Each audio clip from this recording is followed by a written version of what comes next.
జాతకు మన ముఖ్య అతిథి సింగరేణి కాలేజ్ వర్కర్స్ యూనియన్ అధ్యక్షులు వాసిరెడ్డి సీతారామయ్య గారు, ఈ సమావేశానికి అధ్యక్షులు తిరుపతి గారు, డిప్యూటీ జనరల్ సెక్రటరీ వైరావు గారు, ఈ బ్రాంచ్ కమిటీ ముఖ్యంగా గోలేటి ఓసీపీ కార్మికులందరికీ కూడా నమస్కారాలు తెలియజేస్తూ, మీకు అందరికీ ఇప్పటికీ తెలిసింది సేవ్ సింగరేణి జాత. సేవ్ సింగరేణి అనేది ఎందుకు పోరాటం చేస్తున్నాం, ఎందుకు ఈ పోరాటం చేయవలసి వచ్చింది అనేది మీకు అందరికి కూడా వాట్సాప్లలో కానీ స్టేట్మెంట్లలో కానీ మీరు అందరు వింటున్నారు.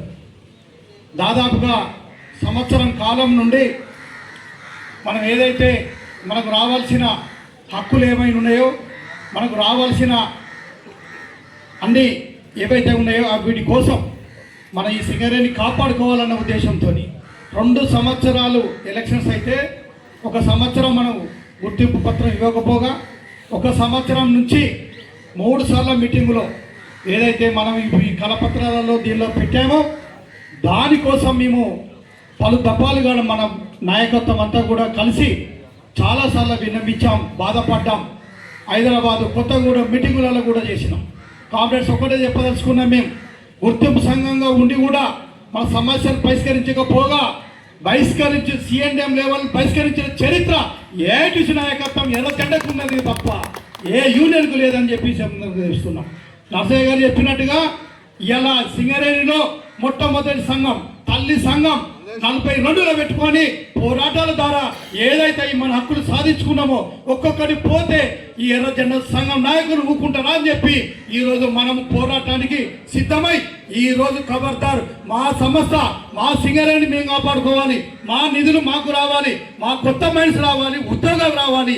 ఏదైతే ఆ ఆశయం కోసం ఈ ఎర్ర జెండా సంఘం పుట్టిందో మరీ ఊకుండదని చెప్పి ఈరోజు ఖచ్చితంగా ఈ అమరయ్యే వరకు చెలో కొత్తగూడెం కూడా పెట్టాం.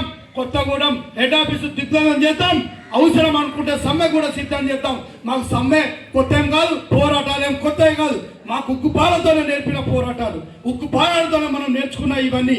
కాబట్టి మీరు ఏ ప్రభుత్వం ఉన్నా ఏమున్నా ఇలా సింగరేణిని ధ్వంసం చేస్తుంటే ఊరుకుంటే ప్రసక్తి లేదని చెప్పి మేమంతా ఏఐటీసీ నాయకత్వం అంతా ఈ పోరాటానికి సిద్ధం చేయడానికి, మీకు ఈ గోలేటికి రావడానికి, మీకందరూ కూడా ఈ విషయాలు చెప్పాలి, కార్మికులకు అందరికీ విప్పాలి, పోరాటం చేయడానికి సిద్ధం కావాలన్న ఉద్దేశంతో ఈరోజు ఇక్కడ రావడం జరిగింది. కామ్రేడ్స్ యూనియన్లకు అతీతంగా దయచేసి మిత్ర సంఘ యూనియన్స్ ఎవరైనా ఉండండి, ఆలోచించండి. ఈ పోరాటం ఎలాంటి చేయకపోతే ఈ చూస్తూ ఊరుకుంటుంటే ఈ సింగరేణి సంస్థ తరిగిపోతుంటే మనం చూస్తూ ఊరుకోలేం. కాబట్టి చలో కొత్తగూడెం కూడా మీరు విజయవంతం చేయండి, అవసరం అనుకుంటే సమ్మె కూడా సిద్ధంగా